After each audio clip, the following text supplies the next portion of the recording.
Baik, untuk pertemuan kita kali ini, insya Allah kita akan bahas secara detail tentang keringanan kedua orang boleh tidak berpuasa di bulan Ramadan, yaitu karena sebab safar.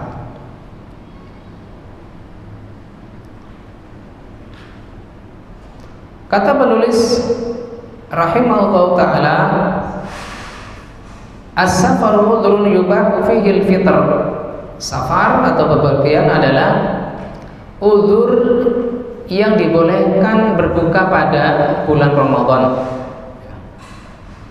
Allah Subhanahu wa taala berfirman, "Wa man kana maridan aw ala safarin fa iddatun min ayyamin ukhra."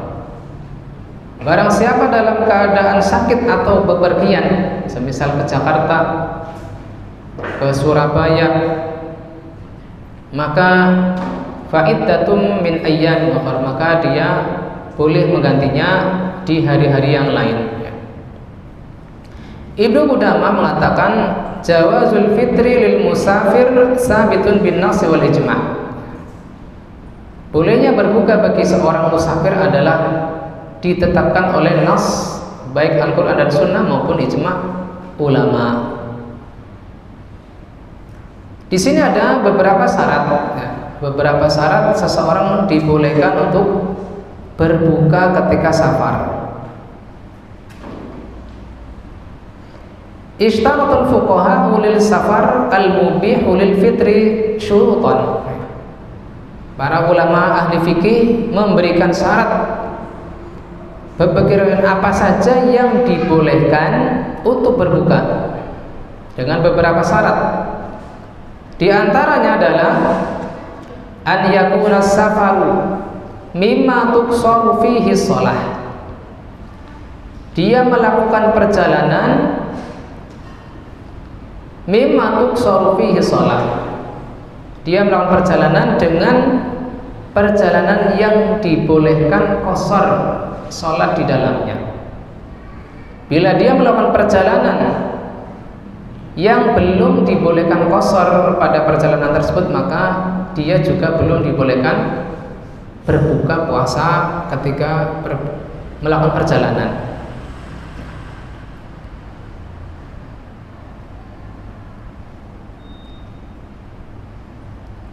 Ibnu Rushd ya, di penulis kitab Bidayatul Mujtahid, beliau mengatakan amal ma'nal maqul min ijazatil fitri fi safar fahiyal masyaqqah. Adapun makna yang dapat dipahami dari dibolehkannya berbuka puasa ketika safar adalah karena sebab kesulitan. Ini hal yang mendasarnya. Walima kanat la tujadu fi kulli safar. Ya, karena masyaqqah atau kesulitan itu kadang-kadang tidak didapati pada setiap bepergian. Ya, ada bepergian yang nyaman sehingga tidak dijumpai masyaqqah di dalam perjalanan tersebut. Wajaban yujadul fitr fi safar alladhi fihi al-masyaqqah. Maka perjalanan yang dijumpai di dalam perjalanan tersebut ada kesulitan, maka di sini wajib berbuka. Wajib berbuka.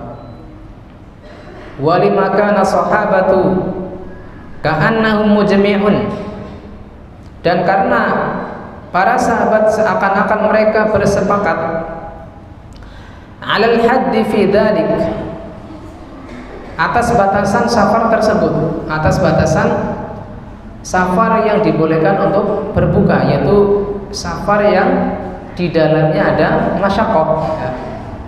Wajaban yuqasa dzalika al-haddi fi taqsir shalah.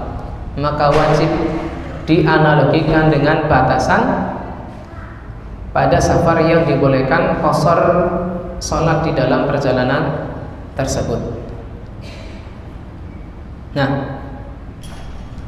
qulna, kata Syekh Abdullah Al-Mutlaq rahimahullah taala, wal haddul ladzi tuqsaru fihi shalah wa yajuzu fihi al-fitr ikhtalafa fihi al-fuqaha. Batasan Yang dibolehkan qasar salat. Qasar salat itu meringkas salat yang tadinya 4 rakaat menjadi 2 rakaat. Dan dibolehkan berbuka puasa Ramadan, maka ini diperselisihkan oleh para ahli fikih. Sebagian mereka mengatakan inna safar alladhi yubahu lahu qasru shalah wa jawazul fitr yuhaddu bil 'urf wa la yuhaddu bil masafa al muqaddarah. Bepergian yang dibolehkan qasar salat dan boleh berbuka puasa adalah dibatasi karena kebiasaan, bukan karena jarak. Ini pendapat pertama.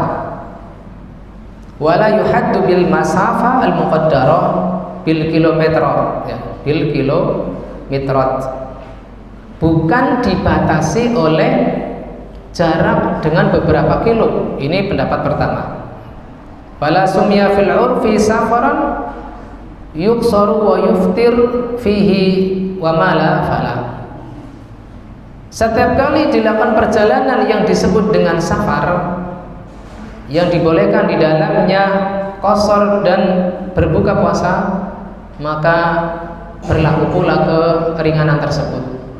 Adapun bila tidak disebut safar secara kebiasaan atau uruf, maka keringanan boleh berbuka pun dicabut. Wa dhahabal jumhur, dan jumhur ulama atau mayoritas ulama berpendapat ila tahdidil bil masafah wa huwa ma yablughu bil fil masafah yauman wa lailatan bi rawahil al muqtadah. Ini jumhur ulama. Pendapat kedua adalah yang dipilih oleh mayoritas ulama, bahwasanya batasan jarak yang dibolehkan untuk qasar salat dan buka puasa adalah ketika mencapai perjalanan sehari semalam dengan alat transportasi yang biasa digunakan saat itu, yaitu dengan unta, dengan perjalanan yang cukup lambat. Lalu beliau mengatakan, itu Syekh Abdullah Al-Mutlaq, wa hadha huwa sahih alladhi nakhtaruhu wa huwa ma zada an 8 kilometran. Ini menurut Syekh Abdullah Al-Mutlaq adalah yang kuat, yaitu apa yang lebih dari 80 kilometer. Tapi di sini kita perlu ada catatan. Ya, kita perlu ada catatan atas dua perselisihan pendapat ini.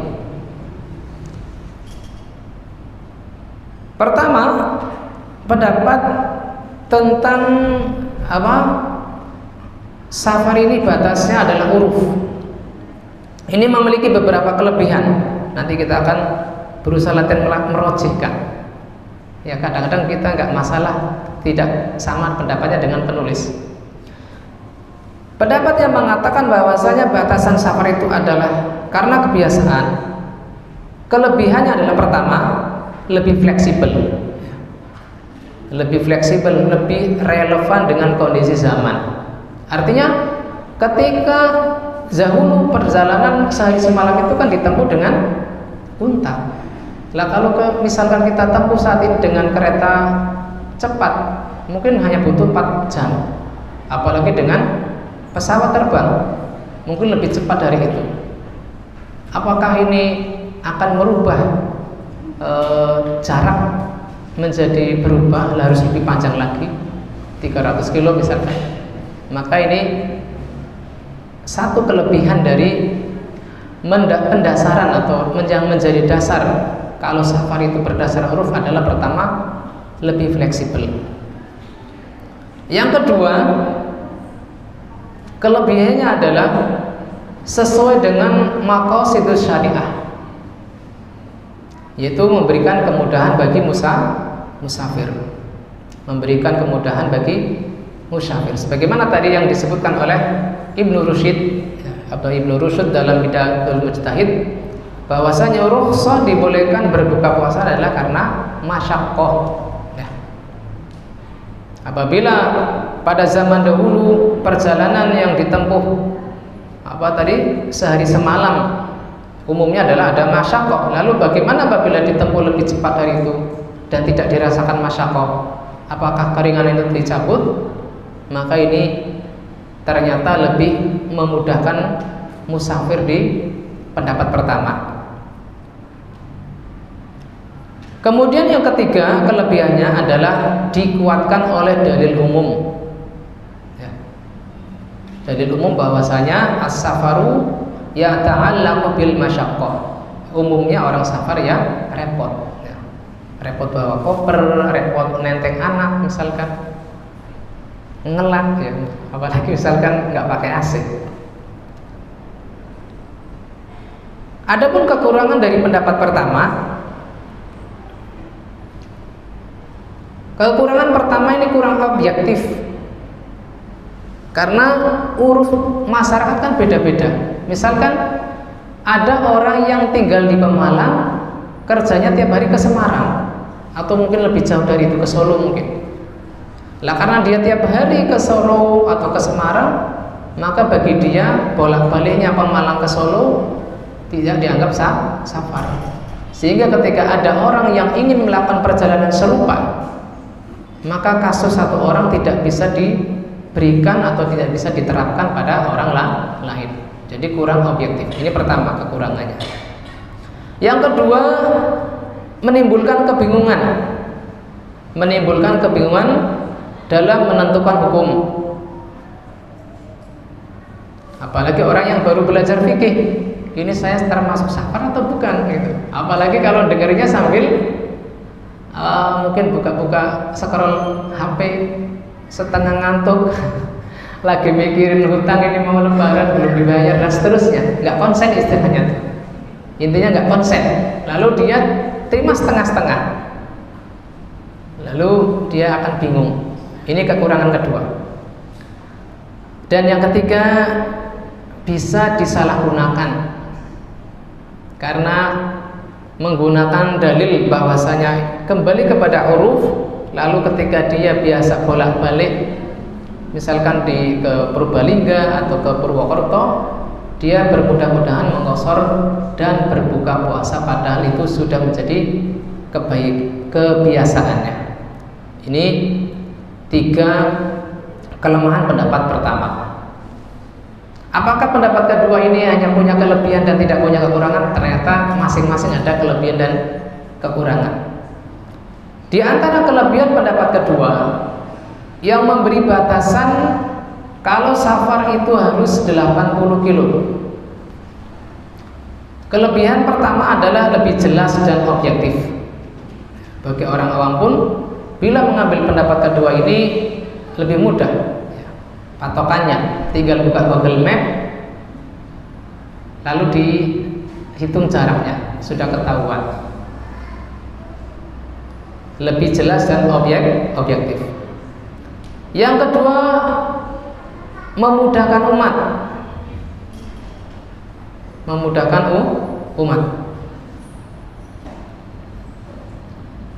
Dan yang ketiga adalah memiliki dasar dari jumhur para sahabat. Memiliki dasar dari jumhur para sahabat bahwasanya Rasulullah Shallallahu Alaihi Wasallam pernah mengqashar sholat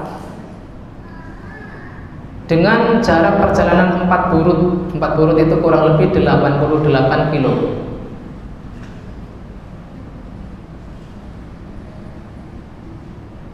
Ada berapa kelebihan? 3. Lebih objektif, lebih mudah, dan mendasarkan pendapat kedua ini dari jumhur ulama. Kekurangannya, ternyata ada hadis yang disahkan oleh Syekh Al-Albani dalam silsilah hadis as-sahihah, bahwasanya Ibnu Khuzaimah Ibnu Abi Syaibah meriwayatkan hadis Nabi SAW pernah melakukan perjalanan kurang lebih 3 farsah. 3 farsah ini sama dengan satu farsahnya 3 mil. Kalau 3 farsah berarti berapa? 3 kali 3 9, 9 kali 1,6. Berapa kira-kira? Yang ada matematika. Misalkan kita paskan saja 1,5 lah misalkan. Berarti 9 kali 1 9. Nah, 4,5 tambah 9 berarti sekitar 13-an kilo. Nah, baru jarak segitu Nabi pernah mengkosor sholatnya. Artinya walaupun Nabi Shallallahu Alaihi Wasallam dalam riwayat yang lain mengkosor sholat dalam jarak 4 burud atau 88 km, dalam riwayat yang lain walaupun ini tidak diambil oleh para ulama karena mungkin dari jalur yang gharib, tetapi ini sahih disahkan oleh Syekh-Albani, yang mana jarak perjalanannya baru sekitar 13 sampai 15 km.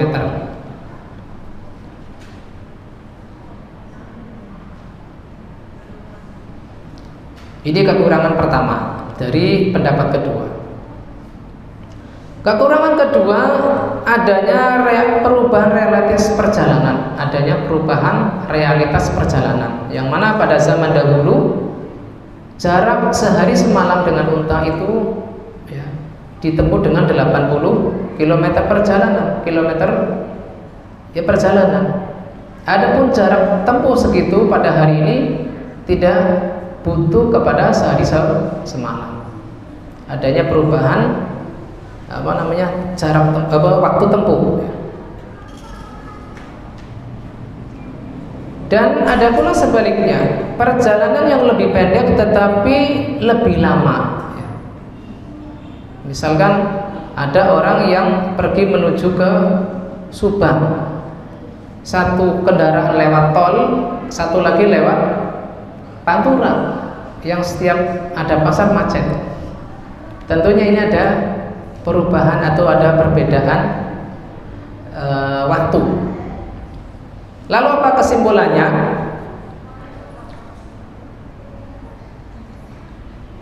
Kesimpulannya adalah untuk kehati-hatian adalah seseorang bisa mengambil pendapat kedua. Untuk kehati-hatian seseorang bisa mengambil pendapat kedua, yaitu membatasi minimal 80 km perjalanan jaraknya.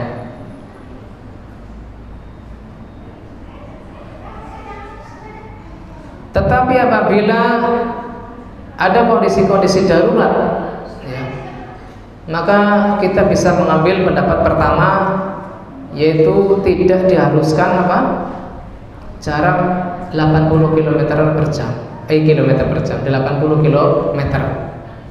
Misalkan kita pergi ke Purbalingga untuk suatu urusan yang sangat mendesak, yang apabila kita ukur hanya sekitar mungkin 30 km misalkan, tetapi sangat menyibukkan kita, maka kita bisa mengqashar sholat. Jadi ini pernah saya lakukan bersama beberapa asatidzah, di antara Ustaz Ali Mahdi, Ustaz Meka ketika kami ke Guci. Nah saat itu perjalanan baru sampai Bantar Bolang.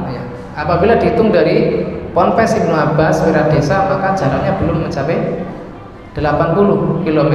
Maka kami bersepakat untuk mengambil kemudahan untuk mengqashar sholat di Bantar Bolang.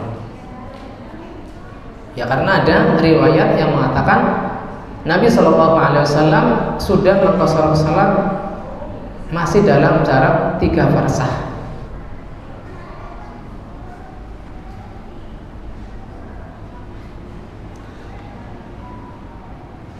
Kemudian ada perbedaan pendapat juga tentang jarak 1 mil, yang orang dahulu belum memiliki alat ukur yang jelas. Ada yang mengatakan bahwa 1 mil adalah ketika seseorang itu sudah tidak lagi bisa melihat barang yang ada setelahnya, ya, berarti di ujung ufuk. Ini menurut satu pendapat. Yang kedua, ketika seseorang melihat orang lain dan tidak bisa membedakan apakah itu laki-laki atau perempuan, ya, karena saking jauhnya. Dan yang ketiga adalah ketika tidak bisa dibedakan apakah orang yang dilihat itu sedang datang ataukah sedang menjauh. Tetapi untuk kemudahan, saat ini jarak 1 mil adalah sekitar 1680 meter atau 1,6 kilometer. Ini terkait dengan syarat pertama, yaitu an yakuna safar mimma tubsaru fihi shalah. Syarat seseorang boleh berbuka puasa ketika safar adalah dia melakukan safar yang dibolehkan mengqashar salat di dalamnya. Kemudian syarat kedua, alla yazida 'alal muddah allati yubahu lahu fiha qasru shalah. Perjalanannya tidak lebih lama dari waktu yang dibolehkan qashar salat. Waktu yang dibolehkan qashar salat adalah 4 hari. Wa qad ikhtalafa fiha al-fuqaha wa qulna bi anna ar-rajih fiha annaha la tazidu an 4 ayyam. Ini yang rajih. Walaupun di sana ada perselisihan pendapat, ada yang selama itu pula dia tinggal di negeri perantauan dia boleh mengqashar salat. Fama tazada an dzalika lam yushraq al-qasr wal al-fitr. Tapi yang rajih adalah batasan safarnya adalah 4 hari. Bila dia tinggal lebih lama dari itu, maka dia ubah niatnya menjadi niat mukim atau niat tinggal, sehingga dia itmam salatnya salat zuhur dan asar kembali ke 4 rakaat, dan dia juga mengikuti puasa warga setempat. Kemudian syarat ketiga,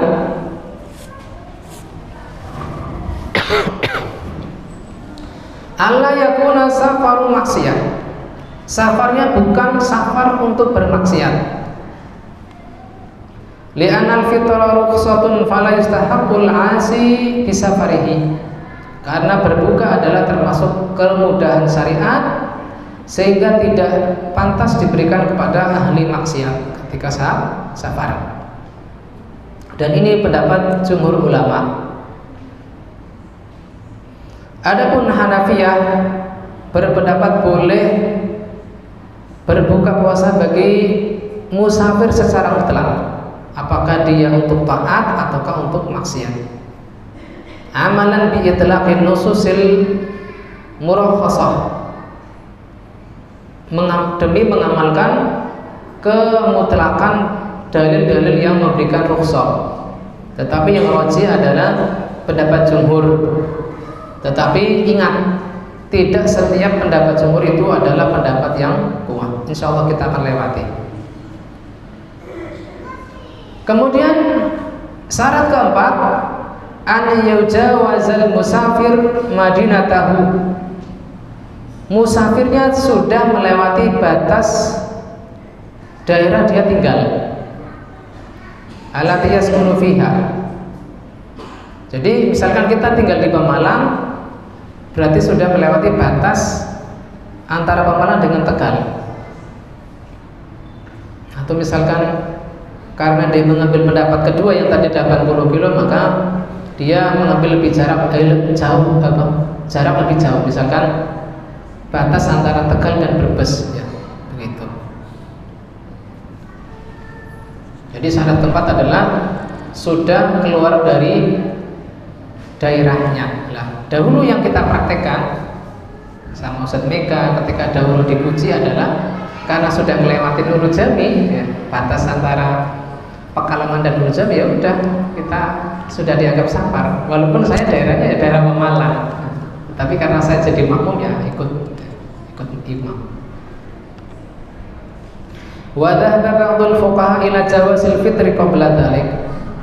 Sebagian ahli fikih berpendapat walaupun belum keluar dari daerahnya maka boleh berbuka.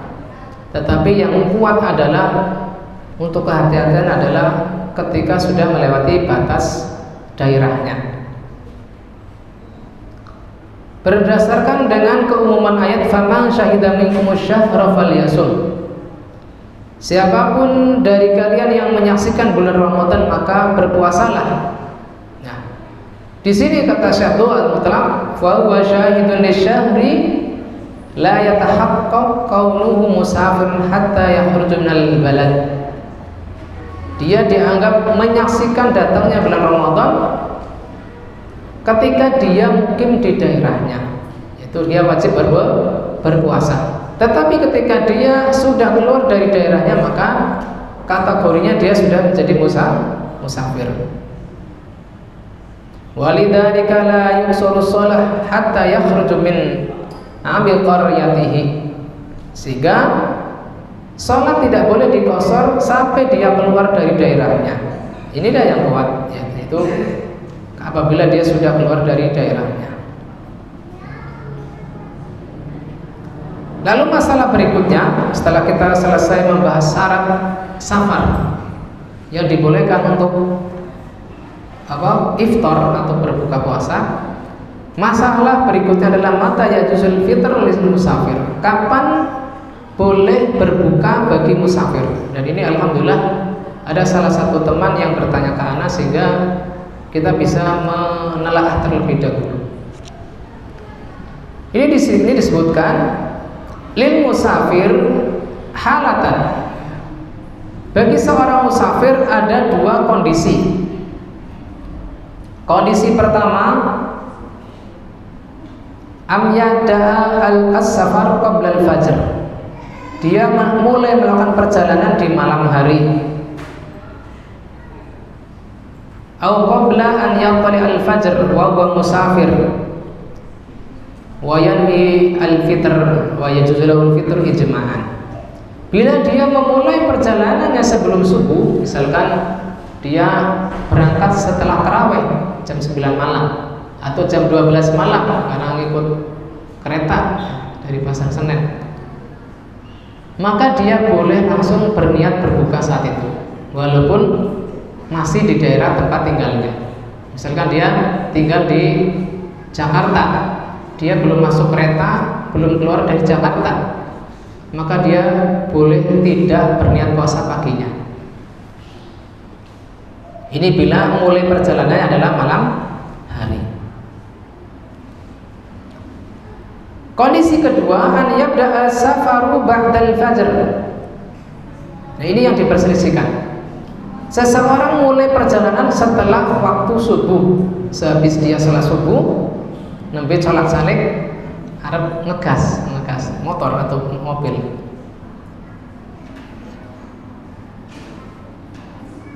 Wa huwa muqimun bi baladihi summa yusafir ba'da tulu'il fajr aw khilal an-nahar wa hadzal hala ikhtalafa fiha al-fuqaha. Maka kondisi kedua inilah yang diperselisihkan hukumnya oleh para ahli fikih. Apakah dia boleh berbuka atau tidak? Maka pendapat jumhur di antara mereka adalah Hanafiyah, Malikiyah, dan madzhab yang sahih dari Syafi'iyah, dan salah satu riwayat dari Imam Ahmad. Pendapat pertama ini adalah annahu la yushra'u lahul fitru bal yajibu 'alaihi al-itmam. Bila dia memulai perjalanannya setelah subuh, dia tidak boleh berbuka ketika safar, bahkan wajib disempurnakan puasanya. Alasannya kenapa? Ya malamnya itu udah niat puasa. Kalau sudah niat ya harus dikerjakan. Wa dzalika taghliban li janibil hadar. Dia dianggap sebagai kondisi orang yang mukim. Kayaknya udah boleh gelap, Pak. Mohon izin dinyalakan lampunya.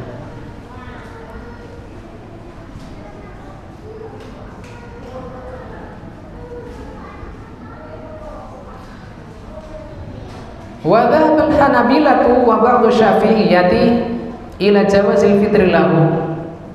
Adapun mazhab Hambali dan sebagian Syafi'iyah membolehkan berbuka untuk orang yang memulai perjalanannya setelah subuh. Hal ini berdasarkan keumuman firman Allah, "Faman kana minkum maridhan aw 'ala safar fa iddatun min ayyamin ukhra." Siapapun di antara kalian yang sakit atau dalam kondisi perjalanan, maka dia boleh berbuka dan menggantinya di waktu yang lain. Tentunya ayat ini umum, ya, tidak disebutkan apakah safarnya dimulai dari setelah tarawih ataukah setelah subuh. Ya, umum, apabila dia sudah di kondisi perjalanan safar, ya udah dia boleh berbuka bila ada masyaqqah. Ini dalil yang menguatkan pendapat Hanabilah. Dalil kedua adalah hadis Jabir bin Abdullah bahwa Rasulullah SAW keluar pada penaklukan kota Mekah di bulan Ramadan. Dalam hadis tersebut disebutkan fasama hatta balagha qura'al ghamim. Beliau memulai perjalanannya dalam kondisi berpuasa. Artinya apa? Entah itu, ya berarti misalkan dimulai setelah Isya atau setelah subuh, intinya ketika awal keluar dari Madinah, Nabi SAW berpuasa sampai melewati yang disebut Qura al-Ghamim, ya, sebuah lembah atau telaga. Saat itu manusia tetap berpuasa. Summa da'a biqadahin min ma, maka Nabi SAW meminta salah satu sahabat untuk diambilkan segelas air. Entah mungkin karena melewati telaga, ya, ngelak lihat ada air, ya udah. Farafa'ahu hatta nadhara an-nasu ilaihi. Beliau mengangkat gelas tersebut sampai para sahabat melihatnya. Tsumma syariba, maka Nabi pun meminum air tersebut. Faqila lahu ba'da dzalik. Ada sahabat lain yang mengatakan inna ba'dhan nasi qad shom. Ya, ada yang melaporkan sebagian rombongan masih tetap puasa ya Rasulullah. Maka Nabi SAW bersabda, ulaikal usah. Mereka itu adalah orang yang durhaka. Mereka adalah orang yang durhaka. Kita telah sedikit, ya, tentang sedikit perselisihan pendapat ini antara orang yang mewajibkan, ulama yang mewajibkan tetap puasa walaupun saat safar ketika mulai perjalanan setelah subuh, dengan orang yang membolehkan berbuka walaupun setelah subuh. Pertama, ya, pendapat yang mengharuskan tetap berpuasa. Di antara dalil mereka adalah firman Allah Ta'ala, "Tsumma atimus siyama ilal lail." Kemudian sempurnakanlah puasa sampai datang waktu malam. Ini sifatnya umum, entah dia dalam keadaan mukim ataukah mulai safar, ya. Pokoknya wis niat, ya udah diteruskan niatnya. Illa li darurah, kecuali karena darurat. Dan mereka menganggap pendapat pertama ini, orang safar itu tidak darurat untuk berbuka. Ini alasan pertama, yaitu ayat tsumma atimus siyama ilal lail. Kemudian sempurnakanlah puasa sampai datang waktu malam. Alasan kedua, yaitu kaidah idza dakhala fil ibadah lazima itmamuha. Ini kaidah fikih. Bila seseorang sudah masuk dalam ibadah, maka wajib untuk menyelesaikannya. Ya, pada kondisi umum, kondisi tanpa ada kebutuhan khusus, maka ini nggak boleh main-main ketika orang sholat, misalkan, atau orang puasa. Misalkan anak kecil sudah mulai Allahu Akbar lalu digoda dikit langsung ketawa, ini nggak boleh. Ya. Dengan kaidah ini, idza dakhala fil ibadah lazima itmamuha. Bila udah mulai sholat, ya udah tahan, nggak boleh ketawa-ketawa. Bila sudah niat puasa, ya udah teruskan. Tetapi di sini likuli al-qaidah fi istisna. Setiap kaidah tentu ada pengecualiannya. Alasan ketiga adalah hadis Abu Darda yang akan kita baca nanti di lembar berikutnya, ya, bahwa Nabi SAW, ya, dalam hadis Abu Darda, kharajna ma'a Rasulillah sallallahu alaihi wasallam fi syahr Ramadan fi harin syadidin. Kami keluar bersama Rasulullah pada bulan Ramadan pada hari yang sangat panas.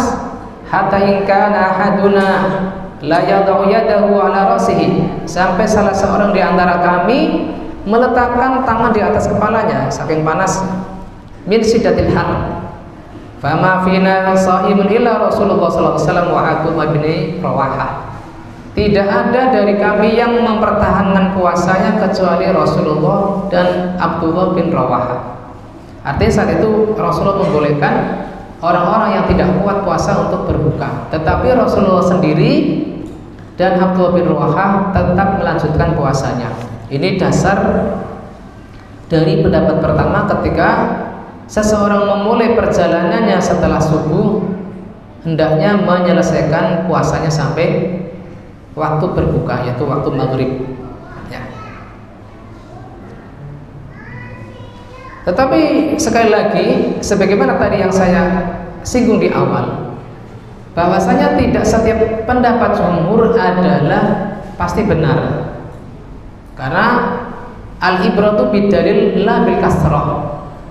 Yang menjadi pelajaran adalah berdasarkan dalil yang rajih, bukan berdasarkan banyak-banyakan ulama mana yang berpendapat ya. Tadi dikatakan bahwasanya pendapat yang mengharuskan atau disyariatkan yang menyempurnakan puasa adalah pendapat jumhur, tetapi ternyata sahih hadis adalah sebaliknya. Bahkan kata Rasulullah SAW, ulaikal usab. Mereka yang tetap melanjutkan puasanya adalah orang yang bermaksiat. Ini dalil pertama. Dalil kedua, hadis Jabir bin Abdullah. Wa aidan rawal Imam Ahmad wa huwa indal Bukhari mu'allaqan an Ibnu Abbas. Imam Ahmad juga meriwayatkan hadis dari Ibnu Abbas yang diriwayatkan oleh Imam Bukhari dengan mu'allaq. Artinya tidak menyebutkan sanadnya, jalur sanadnya. Di situ disebutkan kharaja Rasulullah sallallahu alaihi wasallam amal fathi ila Makkah fi syahri Ramadan. Fa sama hatta marra bi Ghadir. Rasulullah keluar pada hari penaklukan kota Makkah pada bulan Ramadan. Beliau berpuasa sampai melewati telaga. Ya, telaga namanya apa tadi? Qura al-Ghamim. Telaganya nama apa? Qura al-Ghamim. Wa dzalika fi nahril al-dhahirah, yang mana saat itu kondisinya adalah sedang terik matahari. Qala fa'atishan nasu, ya, banyak yang sudah mulai kehausan dari para sahabat. Wa ja'alu yamudduna a'naqahum, mereka mulai menjulurkan leher-lehernya, begitu kan? Nggak gitu mungkin ya. Wa tatabu anfusuhum ilaihi, dan mereka berharap Rasulullah berbuka. Qala fada'a Rasulullah sallallahu alaihi wasallam biqadahin fihi ma, maka Rasulullah pun seakan-akan mengerti ya, keinginan para sahabat untuk berbuka, maka beliau minta diambilkan satu gelas air, fa amsakahu ala yadihi, dan beliau tahan di tangannya hatta ra'ahun nas, sampai para sahabat melihatnya. Oh, Rasulullah pegang gelas. Summa syariba fa syariban nas, maka Rasulullah pun mulai minum dan masyarakat pun atau para sahabat mengikuti beliau. Maka ini adalah dalil yang wadih tentang kebolehan berbuka bagi orang yang safar walaupun dimulai setelah subuh. Sehingga sekali lagi bahwasanya pendapat jumhur tidak selalu benar. Al-ibratu bid-dalil la bil kasrah. Lalu bila misalkan ada yang mengatakan bukan, kan jumhur juga pakai dalil ya. Kan tadi al-ibratu bid-dalil. Tadi sudah saya sebutkan dalilnya ada berapa? Ada 3. Sum'ati musyam ilal lail, kemudian fi'lun nabi dalam hadis Abu Darda yang tidaklah bertahan puasa saat itu kecuali beliau dan Abdullah bin Rawahah. Lalu keumuman kaidah idza dakhala fil ibadah lazima itmamuha. Bukan ini juga dalil? Maka jawabannya adalah ad-dalilul khas yuqaddamu ala dalil 'am. Dalil yang khusus didahulukan dari dalil yang umum. Karena kondisinya Rasulullah sendiri adalah pernah melakukan perjalanan dan beliau berbuka, maka keumuman dalil-dalil tersebut dikecualikan dengan dalil yang khusus, yaitu ketika Nabi Shallallahu Alaihi Wasallam melakukan perjalanan ketika Fatu Mekah. Adapun dalam dalil Abi Darda itu pun menunjukkan kalau Rasulullah membolehkan berbuka. Ya. Kata Abu Darda, wa ma fina shaimun illa Rasulullah. Artinya apa? Rasulullah tidak mengharuskan orang-orang yang tidak kuat untuk tetap melanjutkan puasanya. Ya. Dan ini juga tidak disebutkan apakah perjalanannya untuk Fatu Mekah atau bukan. Sehingga dalil yang umum dibawa kepada dalil yang khusus. Sehingga yang kuat adalah pendapat kedua. Walaupun seseorang memulai safarnya setelah subuh, entah itu dengan motor, dengan mobil yang nggak ada AC-nya atau dengan AC, bila dia menjumpai masyaqqah maka dia disunahkan untuk berbuka. Baik. Masalah berikutnya, ayyuhuma afdal lil musafir as-shaum 'alal fitr. Manakah yang utama bagi seorang musafir tetap berpuasa ataukah berbuka? Para ahli fikih berbeda pendapat, ya. Jumhur ulama mengatakan bahwa shauma afdal idza lam yuhjiduhu as-shaum. Yang afdal adalah tetap berpuasa bila tidak membebaninya. Walam yudha'ifuhu, tidak membebani perjalanannya dan tidak pula melemahkannya. Mereka berdalil dengan keumuman ayat 183 dari surat Al-Baqarah. Ya ayyuhalladzina amanu kutiba 'alaikumusiyam kama kutibal ladzina min qablikum la'allakum tattaqun. Dari ayat ini telah diwajibkan atas kalian puasa. Dalilnya adalah, istidlalnya adalah fadalatil ayat ala anna shauma azimah. Ayat ini menunjukkan bahwa puasa adalah ajimat. Kalau bahasa kita itu ajimat. Kalau bahasa orang kamu ya ajimat. Padahal ajimat itu artinya hukum asal. Sesuatu yang berlawanan dengan rukhsah atau keringanan. Itu azimat. Hukum asal. Wal iftar rukhsatun, dan iftar adalah keringanan, sehingga tidak diragukan lagi bahwasanya hukum asal adalah lebih utama. Ini dalil untuk pendapat pertama bahwasanya yang afdal adalah puasa. Begitu pula hadis Abu Darda yang tadi saya sebutkan. Wa ma fina shaimun illa Rasulullah wa Abdullah bin Rawahah. Ketika Nabi sallallahu alaihi wasallam dalam suatu hari yang panas keluar untuk safar, banyak para sahabat yang berbuka kecuali Rasulullah sendiri dan Abdullah bin Rawahah. Ini pendapat pertama. Adapun pendapat Hambali, bahwa saya yang utama adalah berbuka, ila annal fitrah afdal, dan ini dipilih oleh Lajnah Daimah, itu panitia tetap ya, untuk Komisi Fatwa Arab Saudi. Bahkan ada sebagian Hambali mengatakan yusanul fitru lil musafir wa yukrahu shaumuhu, disunahkan berbuka bahkan dimakruhkan puasa. Walau lam yajid masyaqqah, walaupun perjalanannya tidak mengandung kesulitan. Kata Hambali adalah makruh berpuasa ketika safar. Dan ini adalah pendapatnya Ibnu Umar, Ibnu Abbas, dan lain-lain. Mereka mendasarkan pendapat kedua ini dengan hadis Nabi sallallahu alaihi wasallam, laisa minal birri as-shaumu fis safar. Bukan termasuk dari kebaikan berpuasa ketika safar. Begitu pula hadis alaikum bi rukhsatillah, wajib bagi kalian mengambil keringanan dari Allah, alladzi rakhasa lakum, yang mana Allah Ta'ala memberikan keringanan bagi kalian. Maka ketika setelah kita melihat dua pendapat tersebut, maka kondisinya adalah annal musafir al-afdal fi haqqihi fi'lul ashal alaihi min siyam al-bil fitr. Ternyata Syekh Abdul Al-Mutlaq cukup moderat, cukup bijaksana. Yang afdal adalah dikembalikan kepada kondisi masing-masing musafir, antara dia tetap berpuasa ataukah berbuka. Artinya apa? Ketika dia mengalami kesusahan, ngelak misalkan, maka yang utama dia buka. Tetapi misalkan dia karena cukup tenaganya sudah minum vitamin di saat malam hari dan dia tidak kerasa ada gangguan, maka yang utama dia itmamus shaum, itmamus siang.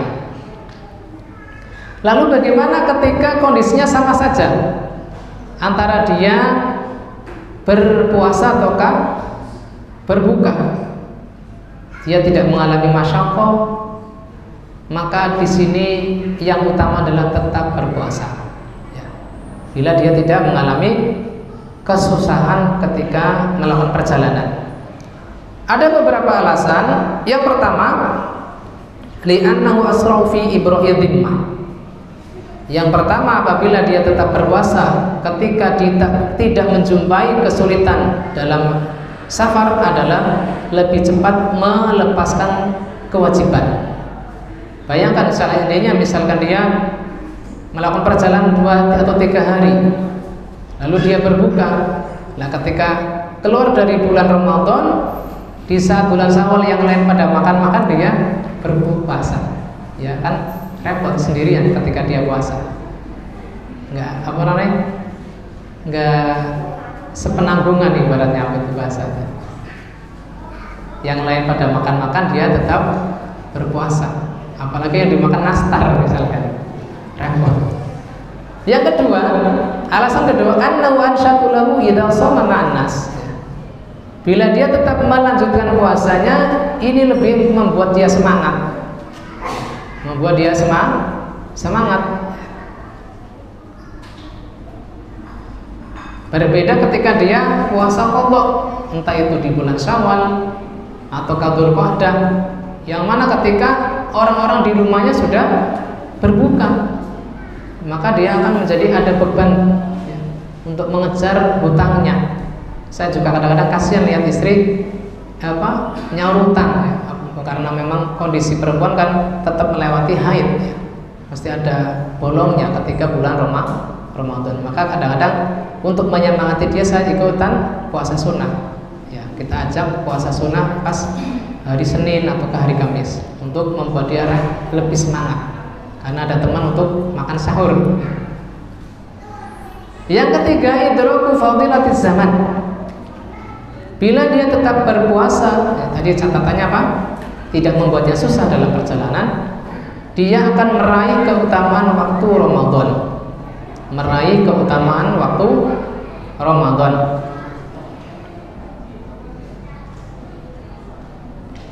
Dan alasan keempat adalah sesuai dengan perbuatan Nabi sebagaimana dalam hadis Abu Darda.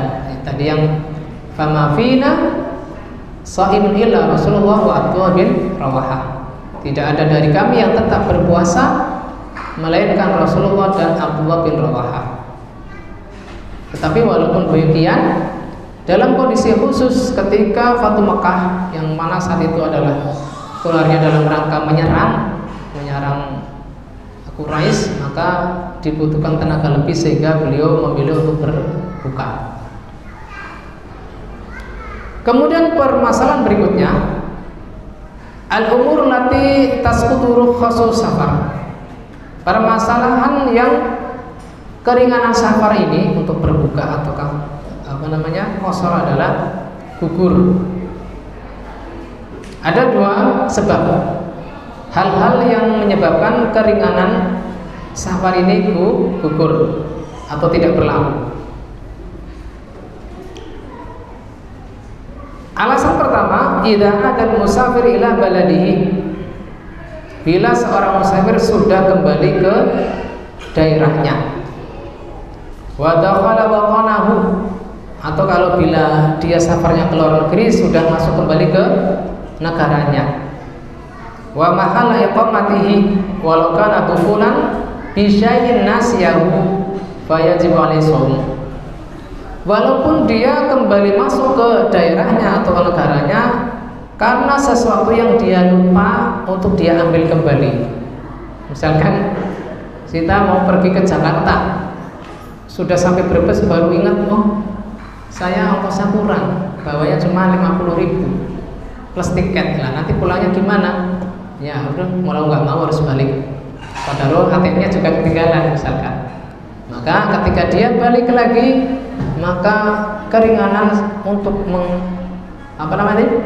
mengiftar puasa adalah tidak berlaku. Ini alasan pertama.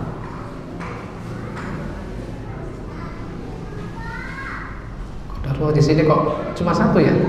Padahal di sini amroin dengan dua hal. Tetapi di bawah ini langsung disebutkan hal yajib ala man ada. Coba kita lihat di sebelahnya. Iya, berarti mungkin penulisnya lupa ini. Karena tadi baca juga agak enggak ya. Baik, hal yajib ala man ada ila baladi al-imsak. Apakah wajib orang yang kembali ke negaranya untuk menahan diri dari makan dan minum dan hal-hal yang membatalkan puasa? Fi baqiyati yaumihi, pada sisa harinya. Misalkan kita niat safar dari Pemalang ke Jakarta pada saat pagi, karena kendaraannya sudah cepat ya, pakai apa namanya? Balik lagi ke Pemalang jam 12 siang misalkan. Apakah wajib ketika sudah di daerah tempat tinggalnya itu boleh makan dan minum sebagaimana orang yang sudah mendapatkan keringanan, ataukah dia menahan diri dari makan dan minum setelah sampai? Di sini ada pendapat dari kalangan Hanafiyah dan salah satu pendapat dari kalangan Hambali bahwa orang yang sudah kembali ke daerahnya wajib menahan diri, yajibul imsak, wajib menahan diri dari makan dan minum dan segala hal yang membatalkan puasa, apakah itu jimah dan lain-lain. Alasannya pertama, hurmatul waqti, menghormati kemuliaan waktu Ramadan. Yang lain lagi pada puasa, kita karena balik dari safar makan sendiri, maka ini kurang layak. Ini alasan pertama.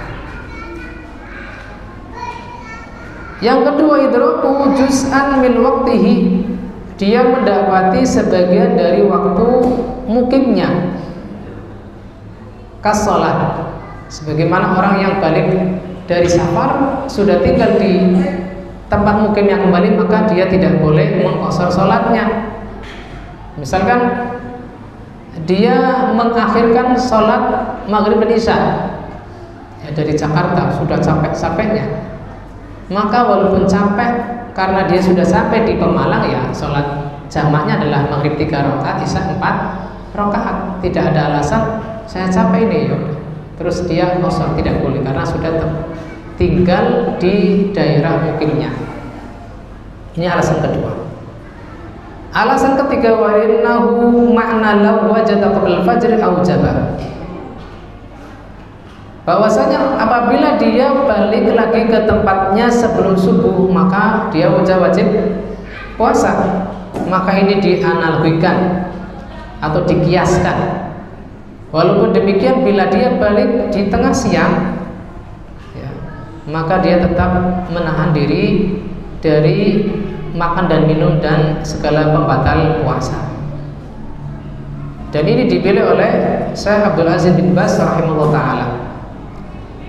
Beliau mengatakan, al-musafir idza qadima fi asna'in nahar ila baladihi fa inna alaihi al-imsaku fi asahi qaulil ulama. Seorang musafir bila telah tiba di tengah siang di daerahnya, di daerah tempat dia mukim, maka dia wajib menahan diri dari makan dan minum berdasarkan pendapat yang lebih kuat dari dua pendapat ulama. Li zawali hukmi safar ma'a qada'i dzalikal yaum, karena sudah hilangnya hukum safar untuknya, tetapi dia tetap wajib mengqadha hari tersebut. Ya, ini berat ya. Karena apa? Misalkan dia sampai di Pemalang jam 12 siang, dia nggak boleh makan dan minum dan segala pembatal puasa dari jam 12 siang sampai maghrib, tetapi belum dianggap puasa.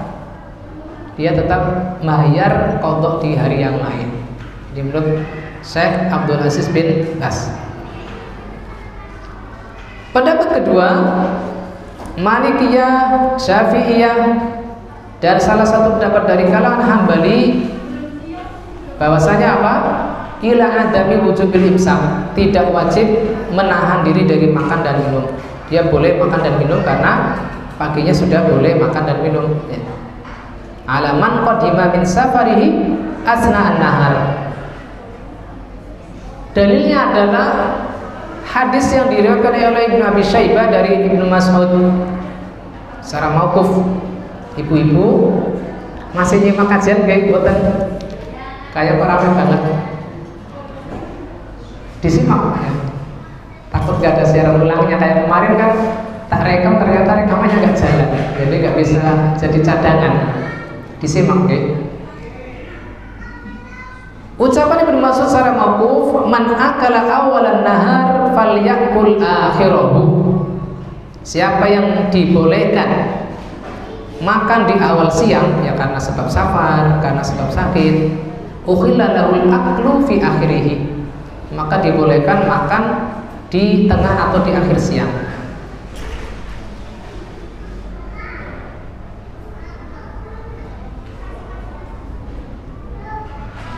Maka mana pendapat yang kuat dalam hal ini? Kata Syekh Abdul Al-Mutlaq, pendapat kedua ini adalah pendapat yang kuat. Wa hadzal qaul huwa rajih. Dan ini dipilih oleh Syekh Muhammad bin Shalih Al-Utsaimin, bahwa orang yang pulang dari safar ketika siang hari dia boleh makan dan minum karena paginya di awal siang sudah mendapatkan keringanan untuk tidak berpuasa. Kata beliau, famata qadimal musafir ila baladihi muftiran wa wajada zawjatahu qad taharat asna dzalikal yaum min al haid wa tatahharat jazalahu jima'uha. Ini lebih jelas lagi, lebih apa? Orang notek dengaling-alingi ya. Kata beliau, kapanpun seorang musafir datang dari safarnya dalam keadaan berbuka puasa dan mendapati istrinya sudah bersih dari haidnya di tengah siang, artinya apa?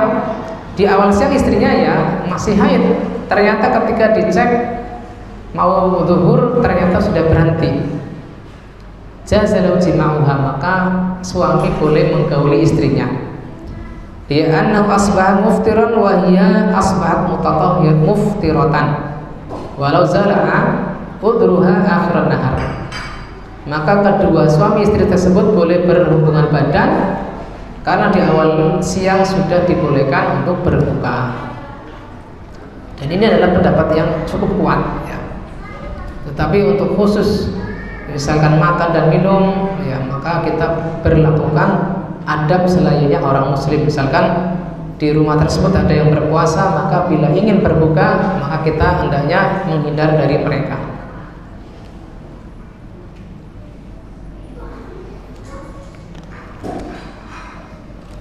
Baik, ini saja yang bisa kita bawakan tentang hukum safar.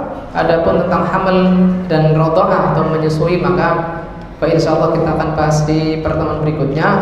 Sisa waktu kajian ini bisa jenengan pakai untuk tanya jawab ataukah kita tutup untuk berdoa dan berzikir menjelang berbuka puasa. Ya, saya persilakan bagi yang ingin bertanya untuk mengajukannya. Wassalamualaikum warahmatullahi wabarakatuh.